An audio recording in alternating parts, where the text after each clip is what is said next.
पिछली क्लासों में आप पढ़ चुके हैं अपवर्त और अपवर्तक, ठीक, अच्छे से पढ़ चुके हैं कि क्या गुणज होते हैं और क्या गुणन।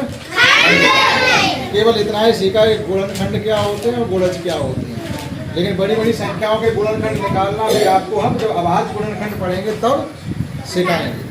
आज का हमारा जो टॉपिक है वो है अभाज्य संख्या, यानी संख्याएं आपने बहुत सी पढ़ी हैं, सम संख्याएं पढ़ी, विषम संख्याएं पढ़ी, प्राकृतिक संख्याएं पढ़ी। प्राकृतिक संख्याएं के अंदर ये सब होती है सम और विषम। और अभाज्य क्या होता है, नाम से देखिएगा यहाँ पे नीचे लिखा भाज्य भी लिखा हुआ है, तो दोनों ही हैं। अभाज्य का विलोम शब्द होता है भाज्य, तो चाहे पहले भाज्य पढ़ लो चाहे अभाज्य पढ़ लो, आपस में रिलेशन नहीं है, वो दोनों ही अलग अलग हैं, ठीक। तो भाज्य, भाज्य का मतलब होता है जैसे कोई संख्या किसी दूसरी संख्या के पहाड़े में आती है तो भाज्य, और वो संख्याएं नहीं आती तो अभाज्य। जब आपने पहाड़े याद किए, टेबल आपने ज़्यादातर बच्चों ने टेबल किसी को 20 तक है, किसी को 30 तक, किसी को 25 तक, किसी को 10 तक, किसी को 15 तक, लेकिन याद थोड़ी बहुत सबको है। फिर आपने जब टेबल को पढ़ा तो आपने ये देखा होगा कि कुछ संख्याएं ऐसी हैं जो किसी के पहाड़े में आती नहीं। हमने पहाड़े खूब याद किए, लेकिन वो संख्या कभी किसी के पहाड़े में नहीं आई है। क्या कभी किसी के पहाड़े में नहीं आई, तो उन संख्याओं को क्या कहेंगे? अभाज्य संख्याएं। वे अभाज्य संख्याएं, जो संख्या किसी के पहाड़े में नहीं आ रही। किसी के पहाड़े से मतलब होता है वन को छोड़ करके, वन को छोड़, क्योंकि वन एक ऐसा नंबर है, वन के पहाड़े में तो सभी संख्याएं आती, कोई संख्या छूटेगी नहीं जो वन के पहाड़े में ना आए। तो अगर ऐसी बात करेंगे तो वन को कभी नहीं लेके चलेंगे कि साहब आपका तो वन के पहाड़े में तो सब आती नहीं, वन को छोड़ते हुए। 2 से शुरू करिए। 2 के टेबल में 5 आते क्या? नहीं। 2 की टेबल में 3 आते क्या? नहीं। 2 की टेबल में 7 आते क्या? नहीं। और 2 ही किसी और की टेबल में आता क्या? नहीं। किसकी टेबल में आता क्या? अभी हमने कहा वन को छोड़ दो, फिर भी वन बताने लगे आप।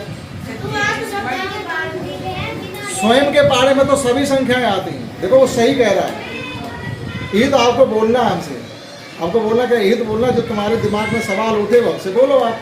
तो उसने कहा 2 के पहाड़े में तो 2 आता है, तो ये भी छोड़ दो, स्वयं के पहाड़े में सब संख्याएं आती हैं। आप 5 का पहाड़ा पढ़िए, 5 एकम 5। आप 13 का पहाड़ा पढ़िए, 13 एकम 13। अब आप 13 ये बताइए किसी और संख्या के पहाड़े में आता है? नहीं। और 13 आएगा किनके पहाड़े में? 2 से लेकर के 12 तक। अब आप 2 का पहाड़ा पढ़ो, 13 नहीं आता, 3 का पढ़ो, 13 नहीं आता, 4 का पढ़ो, 5 का पढ़ो, 6 का पढ़ो, 7 का पढ़ो, 8 का पढ़ो, 9 का पढ़ो, 10 का पढ़ो, 11 का पढ़ो और 12। क्या 13 आए किसी पहाड़े? बस इतनी सी बात है। स्वयं के पहाड़े में तो सभी संख्याएं आएंगी और वन के पहाड़े में सभी आएंगी, ठीक। तो वे संख्याएं जो किसी के पहाड़े में नहीं आती हैं वे अभाज्य संख्याएं कहलाती हैं। लेकिन ये इसकी परिभाषा 100% सही नहीं है, ठीक।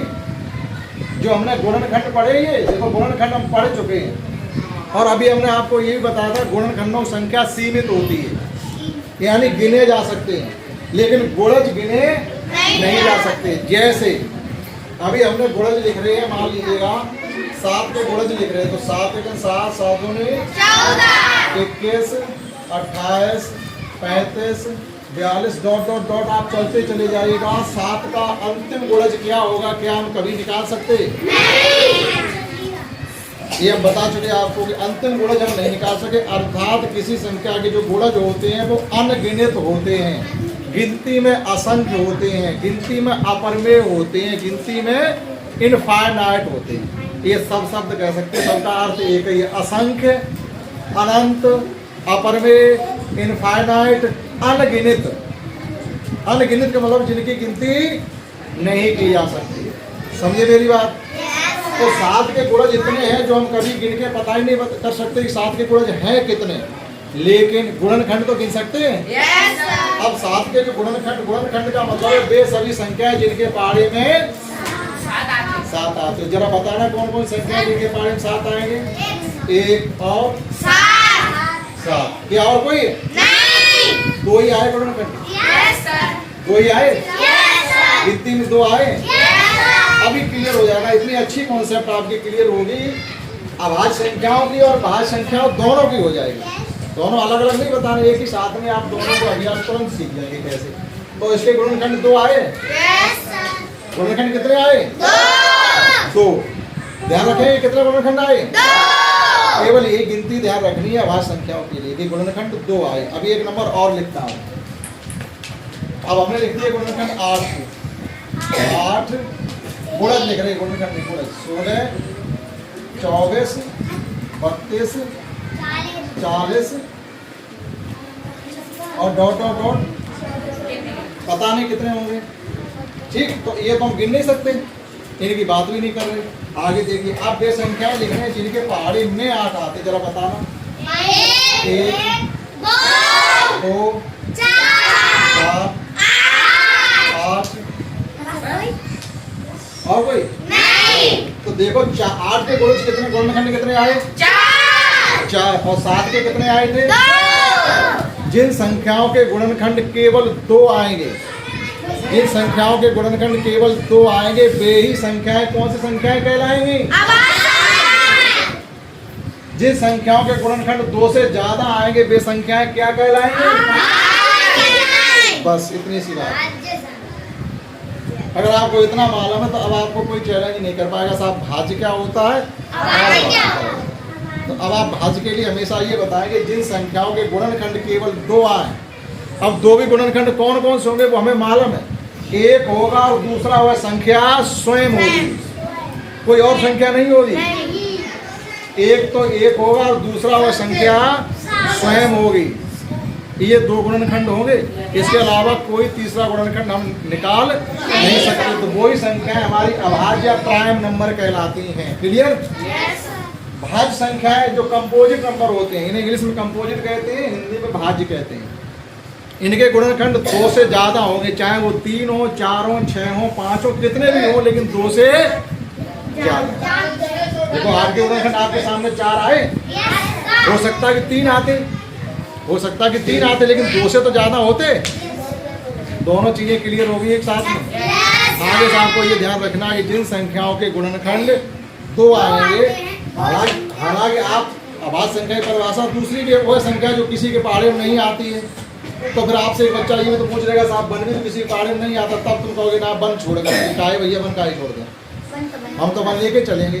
अब बन के गुणनखंड जरा करना, एक और का लिखे जाके आगे कसने 2 भी नहीं हो रहे ना इसके, तो बन के गुणनखंड 2 भी नहीं हो रहे, एक ही तो निकला, दूसरा का लिखें।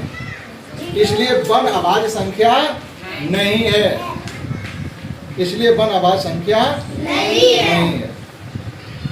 ठीक, तो जिन संख्याओं के गुणनखंड केवल 2 आएंगे, एक और वह संख्या स्वयं, एक और वह संख्या स्वयं, वे संख्याएं होती है हमारी अभाज्य।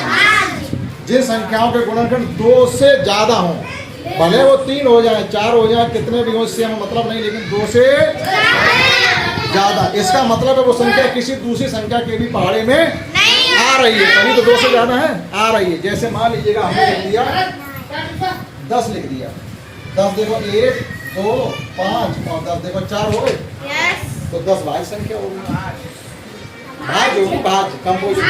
ठीक, क्लियर हो गया? अब थोड़ा अभाज्य संख्याओं के बारे में और बता दो, और क्या हो सकता है इनके बारे में सीखने के लिए। अभाज्य संख्या 2 से शुरू होती है, हमने याद नहीं करवाया था आपको। 1 और 25 के 1 और 100 के बीच में कितनी अभाज्य संख्या होती है? 25। तुमने ज्यादातर लोगों को याद भी है। सबसे पहली अभाज्य संख्या है 2। अब जरा हम लिखते हैं, अभी आपको यहाँ से कुछ नया सीखने के लिए मिलेगा। 2 3 5 बोलोगे तभी लिखेंगे, बोलिए।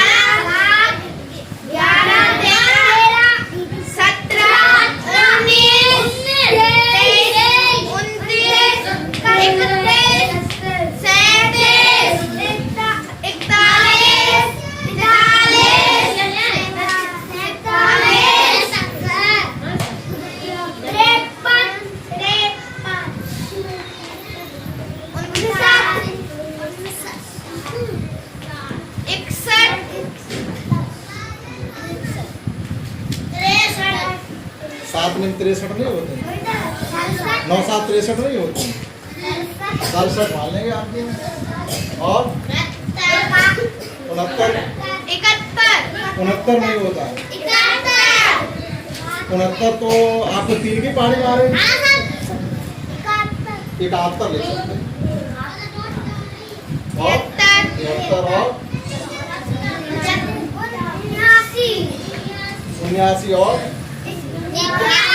81, 9 में 81 नहीं होते हैं।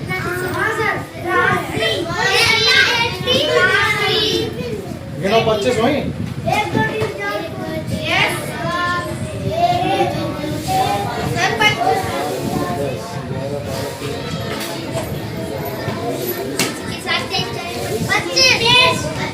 हम कम से कम इतना सील है तो बहुत सी, लेकिन कम से कम 1 और 100 के बीच में तो पता हो। अब देखिएगा इनमें खासियत क्या है, खासियत देखिए, खासियत ये है कि 2 को छोड़ करके जितनी अभाज्य संख्याएं हैं वे सब विषम संख्याएं होंगी। अब ऐसा नहीं है कि सभी विषम संख्याएं अभाज्य जो नहीं, जो भी अभाज्य संख्या होगी वो विषम ही होगी। विषम से मतलब है 2 के पहाड़े में नहीं आ रही होगी, या उसका अंतिम अंक या तो 1 होगा या 3 होगा या 5 होगा या 7 होगा या 9 होगा। इन्हीं में से अंतिम अंक होगा, द्वितीय विषम होती है। जिन संख्याओं के अंतिम अंक ये होती है संख्या विषम होती है। तो 2 को छोड़ करके 2 ही एक ऐसी संख्या है जो अभाज्य भी है, सम भी है। सम से मतलब होता है वे संख्या जो 2 के पहाड़े में 2 एकन 2, समझ गए आप। तो इसमें भी देखो अभी एक चीज और बची है, वो भी सिखा दे रहे तो। एक तो ये हो गया कि 2 ही एक ऐसी संख्या है जो अभाज्य भी है और सम भी है। शेष जितनी संख्याएं आपकी अब अभाज्य होंगी वो सब ऑड नंबर होंगे, यानी विषम संख्याएं होंगी, केवल 2 को छोड़ कर। अब देखिएगा जुड़वा अभाज्य संख्या, जुड़वा बच्चे होते हैं तो जुड़वा अभाज्य संख्या नहीं हो सकती। ऐसी जुड़वा अभाज्य, ऐसी संख्या जुड़वा अभाज्य संख्या कहलाती जिनके बीच में कोई एक संख्या बैठी है, वो कुछ भी हो सकती है, या जिन संख्याओं में 2 का अंतर हो। जैसे 3 और 2 में कितने का अंतर है? 1 का, तो ये जुड़वा नहीं है, ये जुड़वा नहीं है। 2 का अंतर हो, 3 और 5 में कितने का अंतर है? ये जुड़वा अभाज्य संख्या है। 3 और 5 और 7 में कितने का अंतर है? तो ये भी जुड़वा अभाज्य संख्या है। 11 और 13 में कितने का अंतर है?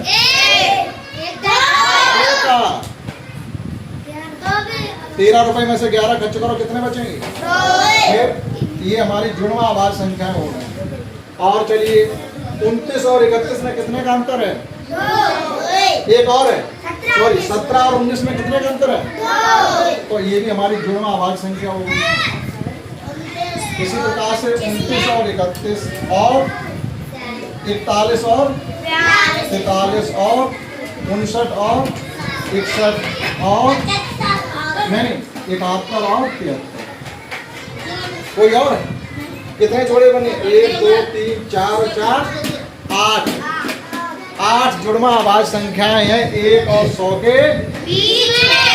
इतनी जानकारी आप लेना, जानकारी तो इसमें बहुत है, लेकिन कम से कम इतनी आपको आज आप सीख गए हैं अभाज्य संख्याएं कौन सी होती हैं और भाज्य संख्याएं कौन सी होती है। सबसे छोटी जो भाज्य संख्या होती है वो कौन सी होती है?